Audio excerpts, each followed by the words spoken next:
PLT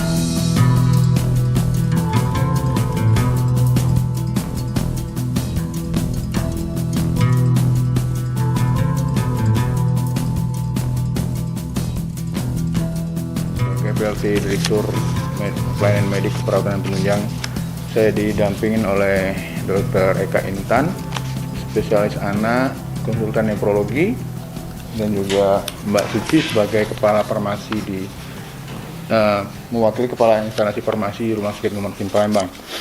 Jadi pada saat ini kami mengundang bapak-bapak, ibu-ibu untuk menjelaskan tentang penyakit yang baru-baru ini menjadi perhatian kita seluruh Indonesia, yaitu tentang gangguan ginjal akut progresif atipikal. Atipikal ya? Atipikal. Jadi yang terjadi pada anak-anak usia 0 sampai 18 tahun. Jadi Bapak Ibu sekalian, kenapa ini menjadi perhatian sampai seluruh Indonesia? Jadi penyakit ini terjadi pada anak-anak berupa gangguan ginjal akut yang progresif, artinya cepat sekali berpotensi menjadi jelek, dan atipikal, tidak jelas apa penyebabnya. Nanti mungkin akan dijelaskan secara lebih terinci oleh Dr. Eka Intan sebagai dokter spesialis anak, konsultan ginjal anak ya.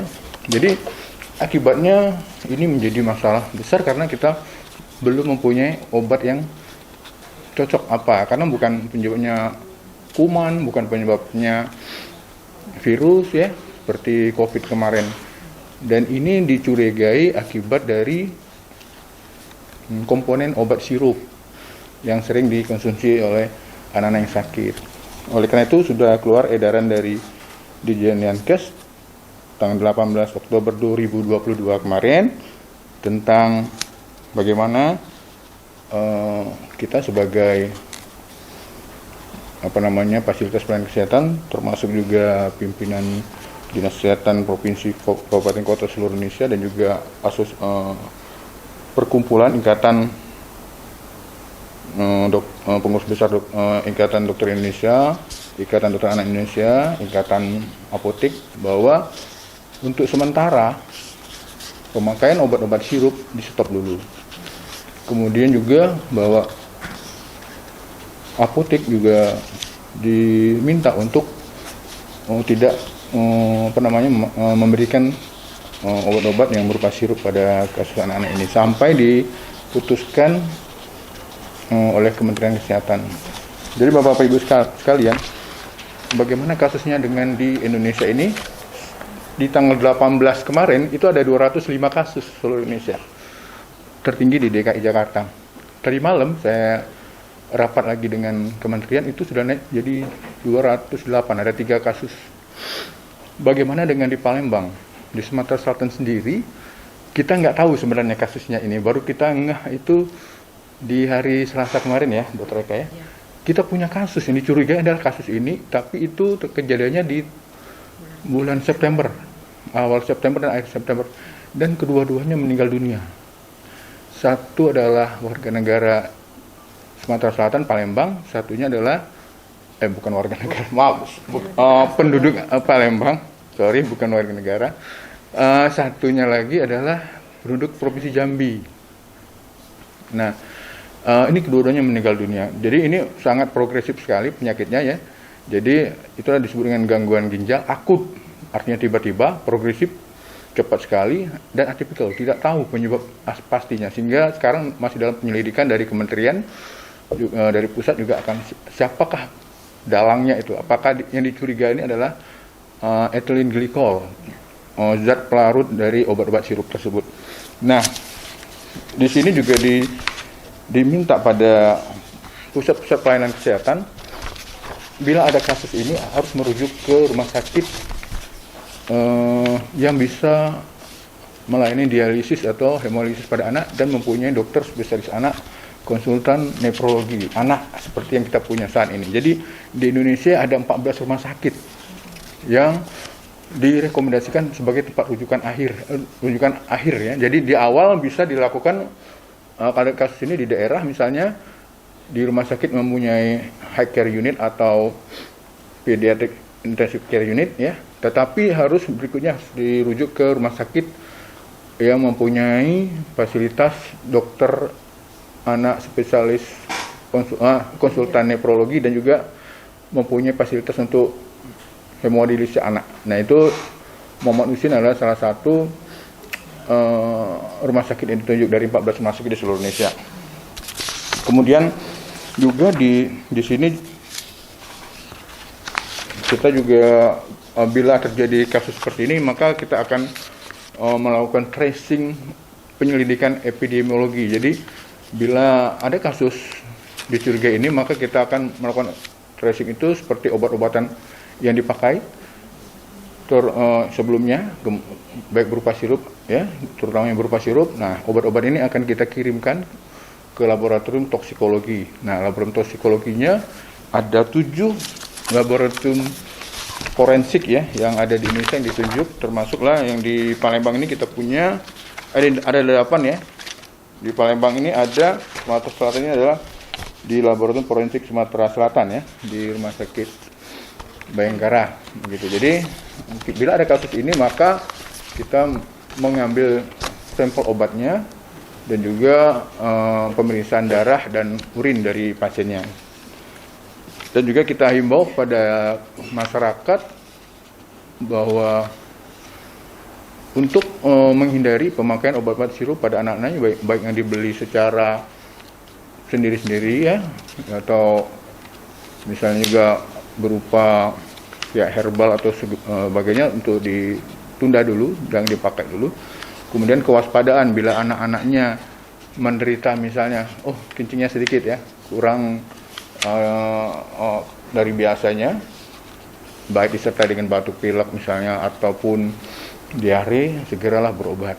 Kemudian untuk sementara bila anak-anak menderita demam, kita anjurkan untuk pemakaian secara non medis ya, seperti pakai kompres hangat gitu ya, minum yang banyak, dan juga memakai pakaian-pakaian yang tipis. Jadi ini sementara itu yang dianjurkan kepada masyarakat ya. Jadi di dalam edaran ini juga diminta bahwa kewaspadaan ini harus melibatkan semua, termasuk masyarakat, baik dari fasilitas kesehatan dan baik tingkat pertama ataupun tingkat rujukan. Kami sampai saat ini juga terus melakukan pemantauan, baik sebagai rumah sakit fasilitas kesehatan rujukan tingkat lanjut, baik melalui poliklinik ataupun yang di rawat inap, termasuk juga pasien-pasien rujukan yang melalui sisrute ya, yang dengan keluhan seperti ini, anak-anak usia 0 sampai 18 tahun itu kita prioritaskan untuk kita lakukan perawatan lebih lanjut, kemudian melakukan penyelidikan epidemiologi. Mungkin itu yang bisa saya sampaikan. Nanti kita bisa juga tanya jawab ya. Ini ada pakarnya kita, dokter spesialis konsultan nefrologi anak, dan juga kita ada bagian farmasi yang semuanya sudah kita lakukan penyetopan ya. Mulai hari Selasa kemarin kita tidak lagi memberikan obat-obat berupa sirup pada kasus anak-anak. Terima kasih. Wassalamualaikum warahmatullahi wabarakatuh. Silakan kalau ada yang bertanya. Ini kan beredar di grup medsos atau ada 23 jenis Obat ya? Obat. Itu seperti ini dok ya, apa namanya, seperti Kodexin, sudah Milanta, OBH, Tosilane, Promo, Tempro, Temorek, terus sampai ke 29 mana? Ini apakah benar ya? Jadi ini masih dalam penyelidikan epidemiologis ya Pak ya. Jadi yang kita curigai ini adalah zat ethylene glycol, propylene glycol ya. Ethylene glycol ya. Nah, itu sebagai pelarut dari obat-obat sirup. Jadi misalnya sirup apapun juga kalau ada dicurigai yang mengandung itu juga jadi bahan penyelidikan. Tapi hasil akhirnya belum keluar ya Pak ya. Jadi mudah-mudahan dalam waktu dekat ini bisa dapat, karena ini atipikal ya, tidak tahu penyebabnya. Apakah kumannya virus enggak ada hubungannya dengan COVID juga. Jadi semua pasien-pasien yang diperiksa ini di seluruh Indonesia itu tidak ada berhubungan sama COVID. Ya, jadi dari 208 kasus yang sudah terdata. Jadi kita sementara ini Sumatera Selatan baru 2 ya, dan itu meninggal dunia semua. Jadi tapi kita sudah melakukan tracing ya. Satu lagi yang kita mau tracing, maksudnya tracing ini kita mencari penyebabnya ya, kira-kira begitu, apa aja obat yang dimakan sebelum dia sakit ya. Karena berhubung pasiennya di Jambi, maka mungkin kita melalui telepon sedangkan yang di Palembang ini sudah dihubungin oleh tim dari Dinas Kesehatan dan kita sudah dapat laporannya. Update terakhir untuk di RSMA sendiri selain dua itu, ada lagi nggak terindikasi? Ada, coba dokter Eka belum ada ya sampai saat ini, ada nggak? Oh ada yang, coba boleh dokter Eka bisa nambahin. Nama lengkap Bu mungkin? Ya, saya dengan Dokter Eka Intan Fitriana. Jadi di Rumah Sakit Dr. Muhammad Hussein ini kami berdua dengan Dr. Hertanti sebagai DPJP untuk pelayanan nefrologi anak. Nah, dengan mencuatnya kasus ini, yang bisa saya sampaikan selain dua yang tadi disampaikan oleh Pak Marta, ada satu lagi pasien baru yang dicurigai. Jadi kami dapat pasien baru, anak perempuan usia 3 tahun 8 bulan, datang dengan keluhan tidak ada urin 2 hari terakhir. Jadi saat ditanyakan dalam anamnesis bahwa ada riwayat demam 10 hari yang lalu dengan mengkonsumsi obat-obatan sirup. Jadi obat sirup ini yang digunakan untuk menurunkan demam. Nah ini lagi ditanyakan lebih lanjut obat apa untuk melihat kode atau batch-nya sehingga nanti akan kita laporkan. Nah kondisi anak ini dalam keadaan baik, jadi artinya pasien ini kesadarannya baik, dapat beraktivitas seperti biasa, datang dengan keluhan tidak ada urin 2 hari, jadi kita pikirkan ini suspek dulu, karena dari hasil pemeriksaan fungsi ginjal masih dalam batas normal. Jadi selanjutnya kita akan menelusur atau melakukan pemeriksaan lanjut untuk menilai bagaimana kondisi ginjalnya dengan pemeriksaan USG, seperti itu. Itu warga mana Bu? Palembang, di Palembang, ya. Masuknya kapan? Masuknya semalam, jadi tanggal Tanggal 20 ya? Tanggal 20 ya. Jadi orang tuanya ini udah berinisiatif sendiri bahwa dengan pemberitaan yang ada, maka anak ini langsung dibawa ke IGD RSMH. Jadi artinya dari masyarakat sendiri sudah tahu ya? Ya sudah ada informasi itu dan ada kesadaran untuk segera membawa. Kondisinya baik, kondisinya sehat, kesadarannya baik, tanda vital dalam batas normal, namun produksi urinnya tidak ada. Hari ini artinya baru perawatan semalam dia datang ya, Mas? Jadi masih tetap diobservasi ketat. Ya. Jadi kita akan mengatur kebutuhan cairan dan terapi lain yang memang diperlukan. Dari pihak rumah sakit sendiri Bu, kalau misalnya terjadi gejala-gejalanya bisa di-cover untuk BPJS atau gimana? Jadi ini insya Allah di-cover walaupun kami tidak, kalau kita rumah sakit vertikal ya, jadi kita walaupun ini saya rasa insya Allah di-cover ya. Kita walaupun tidak di-cover kita tetap kerjakan karena kita patient safety, kita pasien dulu yang kita ini kan, tapi ya insya Allah ini di-cover ya, jadi penyakit ini. Tapi itu bukan jadi masalah bagi kita di Rumah Sakit Muhammad Hussein yang milik pemerintah.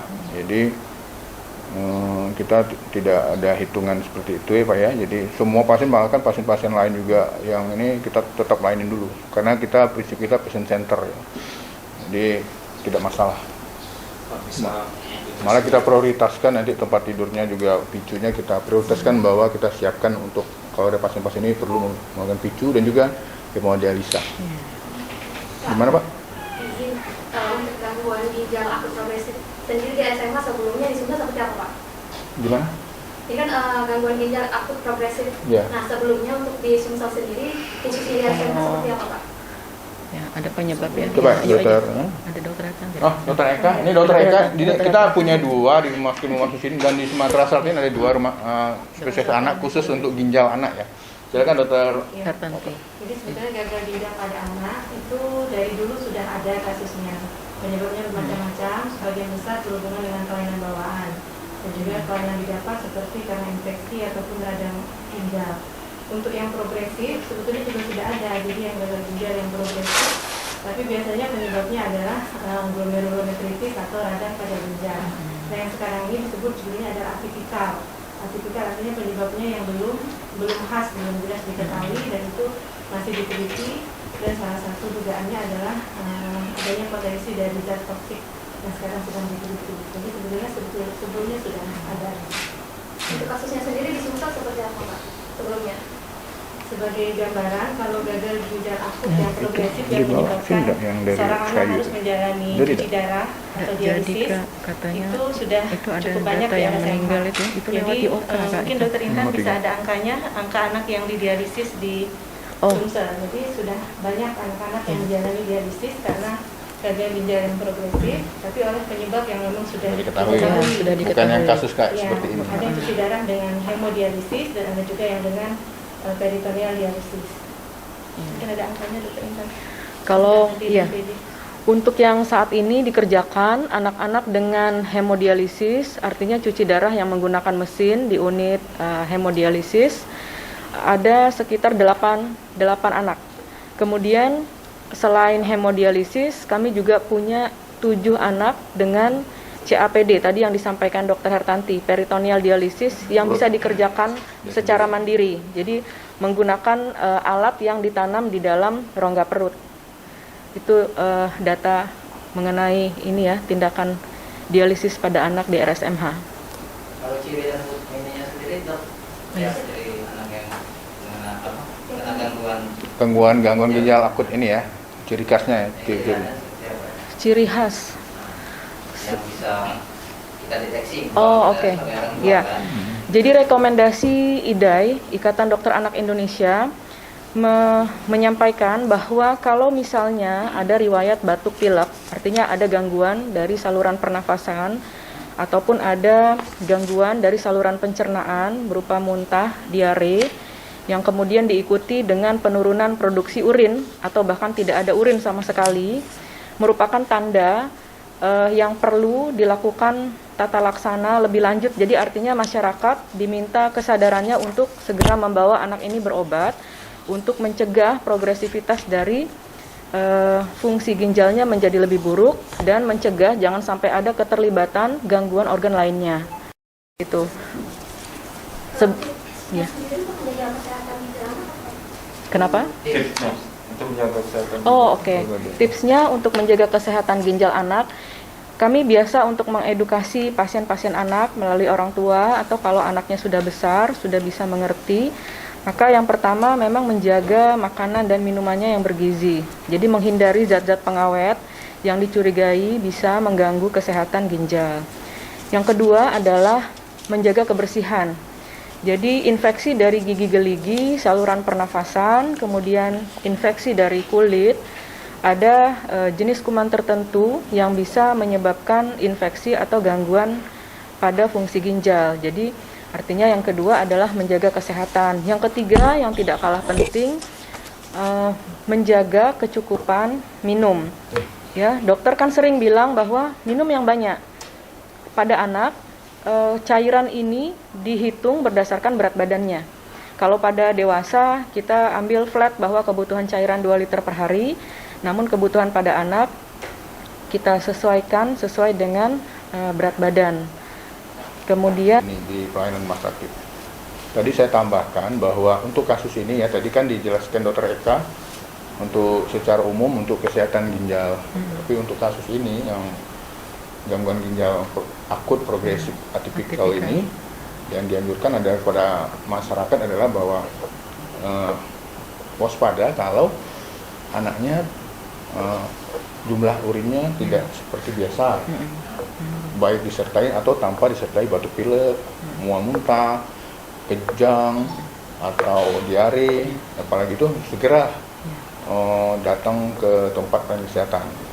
Ya. Kemudian juga hindari pemakaian obat-obat sirup, baik yang dibeli sendiri, ada obat-obat sirup yang bebas terbatas ya, seperti yang logonya biru, itu bebas terbatas, dihindari dulu karena dicurigai penyakit ini penyebabnya adalah zat pelarutnya dari obat-obat sirup tersebut.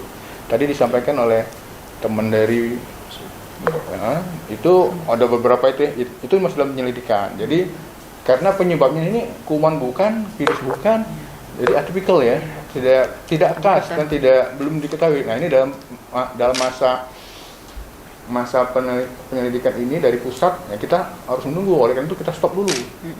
Kita semua apotek seluruh Indonesia sudah stop, seluruh rumah sakit sudah stop. Nah masyarakat dianjurkan untuk tidak membeli secara mandiri, gitu, supaya ini juga tidak memperberat kasus anaknya. Bila seandainya ada anak panas atau apa ya, kita pakai yang tradisional dulu, misalnya kompres hangat, kemudian minum yang cukup, ya, kemudian memakai pakaian yang longgar atau tipis. Nah itu yang bisa dilakukan oleh masyarakat.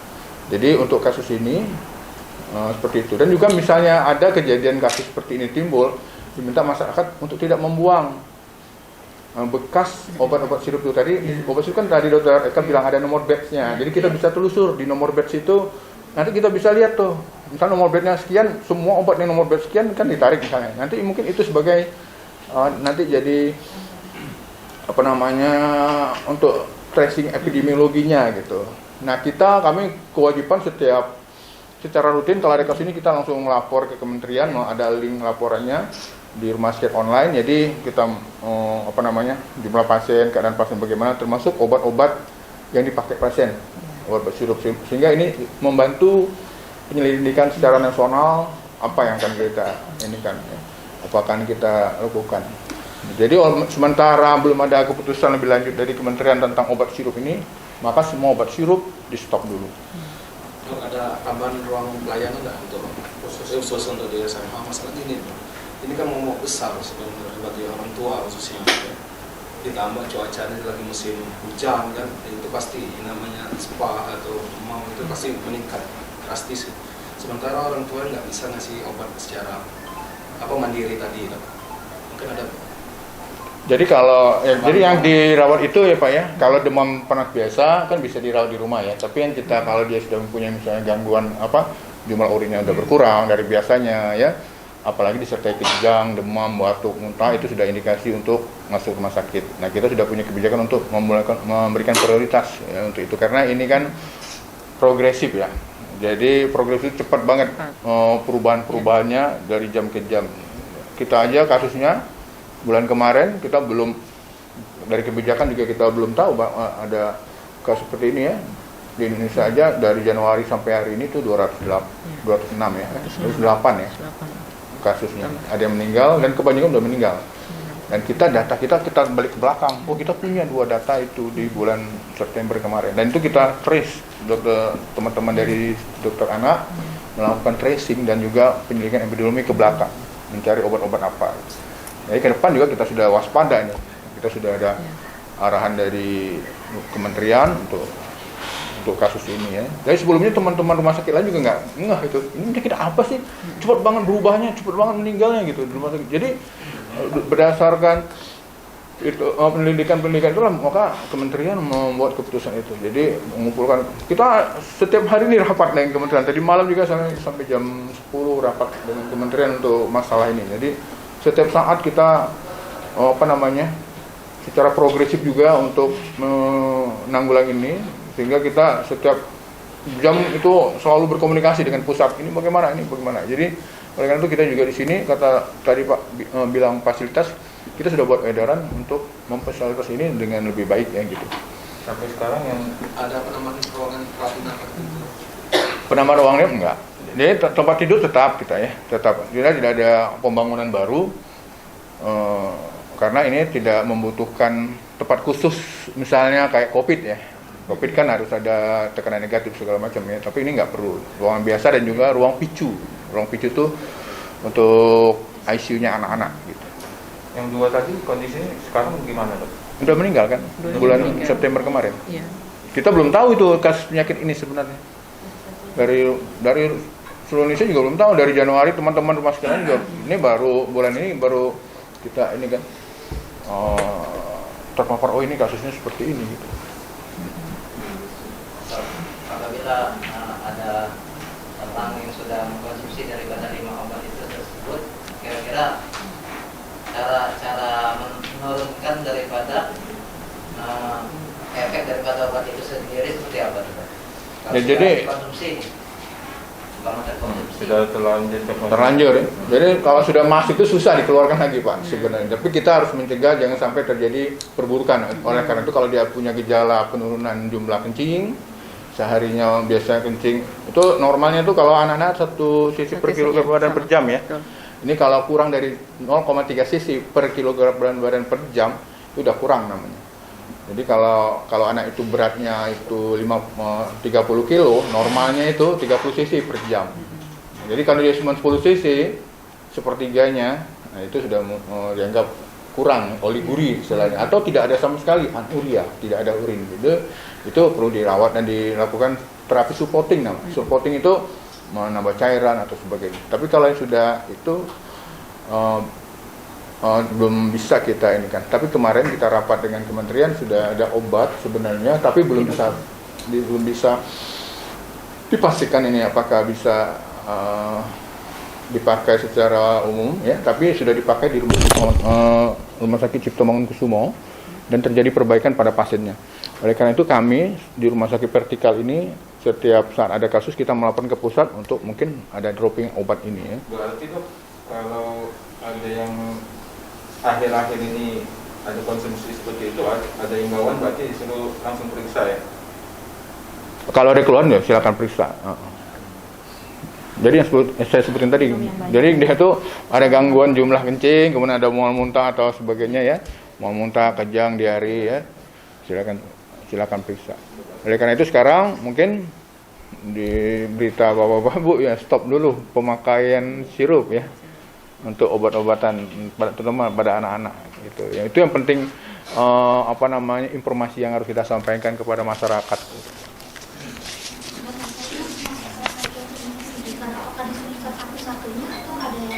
Jadi di Indonesia ini di Sumatera ada 4 rumah sakit rujukan khusus ini yang rujukan akhirnya ya. Ada Malik di Sumatera Utara, Rumah Sakit Jamil di Padang. Kemudian di Aceh itu rumah sakit di Sumatera Selatan ini Muhammad Husin, di Aceh itu ini apa namanya? Kok lupa saya. Di Aceh itu Zainal Abidin pada Aceh. Untuk Sumsel iya. Oleh karena itu kemarin yang dari Jambi pun ke sini. Jadi Jambi, Bangka Belitung, sebelah sini Bengkulu, Lampung juga ke sini. Lampung bisa ke Jakarta lebih dekat misalnya. Tapi kita sekitaran itu kita ke kita. Rujukan regional kita itu. Kemarin tuh Jambi 1 yang bulan kemarin, tapi meninggal akhirnya. Nah itu akan kita cari obat-obat apa yang dipakai. Kita lakukan penyelidikan epidemiologi. Jadi bukan Sumsel aja ya Mbak ya masuk sini. Kalau dulu namanya Sumbaksel, Sumatera bagian selatan, bagian selatannya Sumatera. Ada lagi?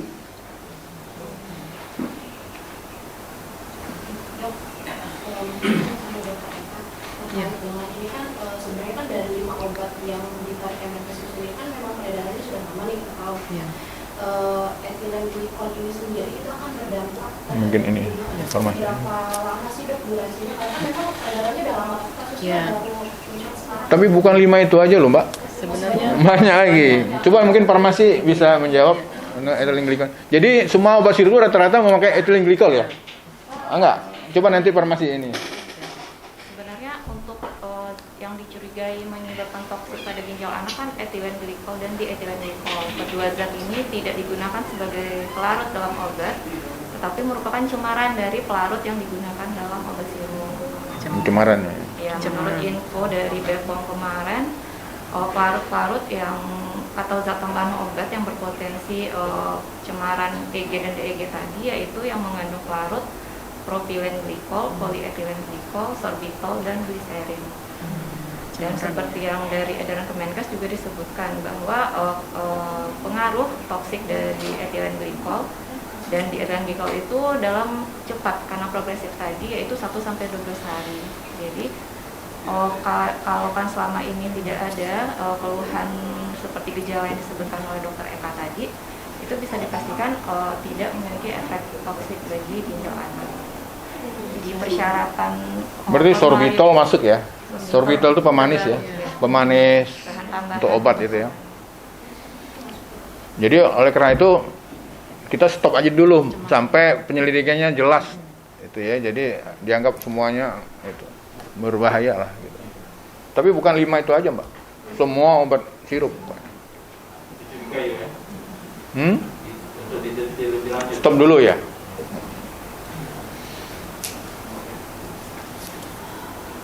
Ada lagi kalau